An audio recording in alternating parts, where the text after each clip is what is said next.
Hey friends, my name is Sister Alicia, and this is the Pulse for Thursday, July 4th, 2024.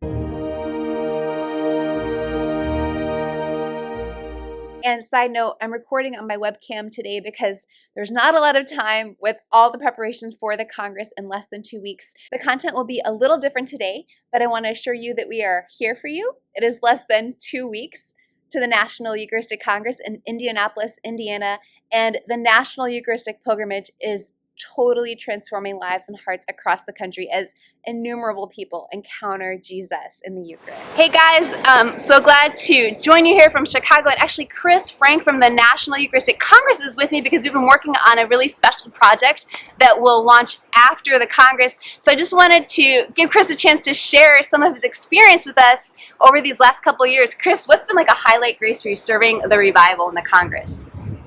There's been a lot, so many graces. I think personally, for me, this movement is so much bigger than any one or two people, let alone one or two organizations. And so to feel like the entire church is moving together towards a single purpose, and that purpose being the primacy of the Eucharist, has been such a joy and privilege to really have a front row seat, to watch everyone come together for Jesus himself.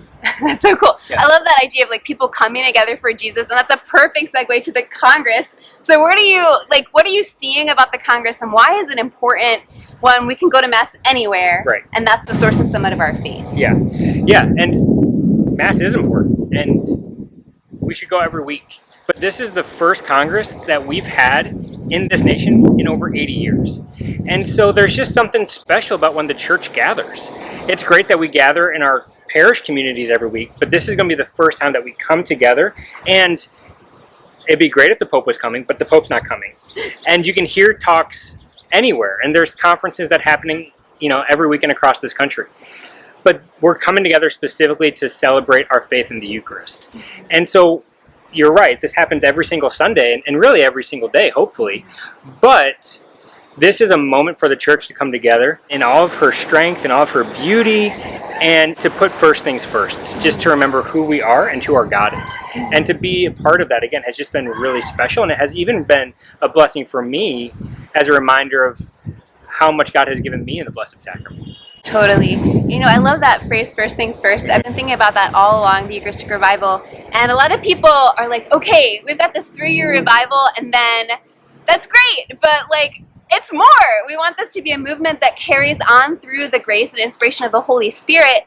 And I think about that notion of first things and keeping Jesus as a first thing. But for us as followers of Jesus, through baptism, we've been incorporated into his mission, which is the salvation of souls. So Chris, what does that look like after the Congress, and what can we look forward to? Yeah, and I don't know how much I'm allowed to say, so I'll just say it all.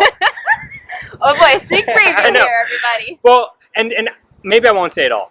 But what I will say is that when the Congress team approached me to come on board and be a part of this mission, I was excited about the Congress and the pilgrimage and the idea of the revival, but it was really what happened after the Congress that is the piece that got me excited, is what sealed the deal for me to come on board, because we're going to be working with the church to really be sent out on mission, to get outside of the pews, outside of the church walls, and bring Christ, the same Christ that we receive in the Eucharist, to the world.